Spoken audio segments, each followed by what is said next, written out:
Dalam satu klub sepak bola, tentunya setiap pemain memiliki nomor punggung serta posisinya masing-masing.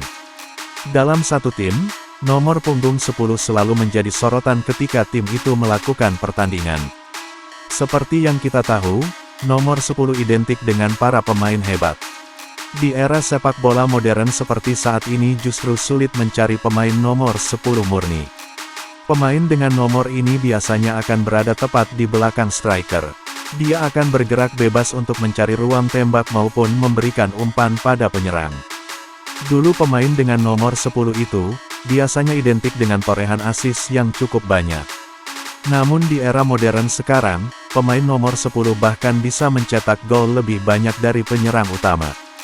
Mungkin untuk beberapa tahun ke belakang, Mesut Ozil bisa disebut sebagai pemain nomor 10. Apalagi saat Ozil masih membela Real Madrid, dialah yang sering menciptakan ruang ataupun umpan kunci untuk penyerang seperti Ronaldo hingga Benzema. Jauh sebelum Ozil, posisi nomor 10 murni berhasil diperankan oleh Ricardo Kakà bersama AC Milan. Kakà selalu ditempatkan dalam posisi central attacking midfielder. Dia bergerak bebas saat di lapangan dan saat pemain lawan fokus menjaganya, para striker seperti Inzaghi ataupun Pato siap menyambut umpan dari Ricardo Kakà. Lionel Messi sejatinya bisa menjadi seorang pemain nomor 10 murni. Dia bisa bermain tepat di belakang striker utama dan mengakomodir serangan dari lini tengah.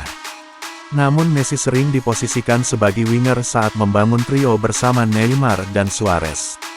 Muncul nama Paulo Dybala saat direkrut Juventus. Banyak yang menilai dia akan menjadi gelandang serang hebat seperti Ricardo Kakà. Awal kedatangannya ke Juventus, Dybala memang diplot untuk menempati posisi gelandang serang, namun lambat laun posisinya berubah menjadi seorang striker. Sejatinya pemain dengan nomor 10 murni itu cukup melimpah. Terkadang perannya tergantikan oleh kebutuhan taktik pelatih itu sendiri.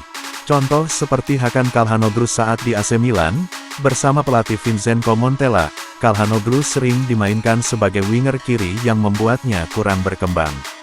Setelah resmi pindah ke Inter pun Calhanoglu tetap tidak bermain di posisinya, dia sering dipasang 4 sejajar di barisan gelandang saat pelatih Simone Inzaghi memakai formasi 3-4-3. Sosok nomor 10, seperti terlahir kembali saat Real Madrid merekrut Isco dari Malaga.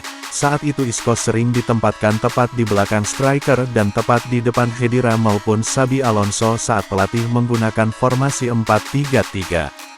Namun seiring waktu berjalan posisi Isco sering dijadikan gelandang yang berdampingan bersama Modric, Xabi Alonso hingga Khedira ataupun Illarramendi. Karena posisi yang ditempati Isco diisi oleh James Rodriguez setelah diboyong Real Madrid dari AS Monaco. Posisi James pun turut terkena rotasi saat dia selalu dipasang menjadi winger. Karena saat itu 3 barisan gelandang tengah memfokuskan untuk satu pemain lebih bertahan. Otomatis pemain seperti James dan Isco kurang cocok menempati posisi tersebut. Di Chelsea, pernah ada Oscar yang mengemban peran nomor 10. Oscar dijuluki The Next Ricardo Kakà saat itu. Dia menjadi penyuplai untuk lini depan The Blues, namun kebersamaan Chelsea dan Oscar berakhir setelah sang pemain memilih hijrah ke Liga Tiongkok. Dalam sosok Brahim Diaz, Stefano Pioli menemukan skema untuk posisi nomor 10. Sejak datang dari Real Madrid dengan status pinjaman, Diaz mampu menjadi gelandang kreatif yang mampu membangun serangan, tak jarang pula dia berhasil mencetak gol dalam posisi terkawal. Diaz mampu mengantarkan AC Milan menjadi jawara Serie A. Sebenarnya posisi nomor 10 itu tidak hilang, namun saja terotasi oleh kebutuhan formasi dan tim.